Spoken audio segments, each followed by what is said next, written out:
আসসালামু আলাইকুম। শিয়ালের উপদ্রব থেকে সাবধান।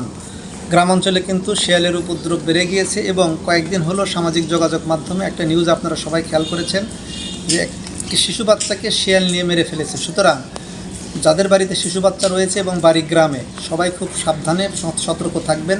বিকেল সন্ধ্যার দিকে শিশু বাচ্চাদেরকে নাগালের মধ্যে রাখবেন অথবা খুব ভোরবেলা, এবং খাড়া দুপুরবেলাও কিন্তু শিয়ালের আনাগোনা লক্ষ্য করা যায়। সুতরাং এই সময়গুলোতে শিশু বাচ্চারা যেন আপনার নাগালের বাইরে না যায়, সাবধানে থাকবেন।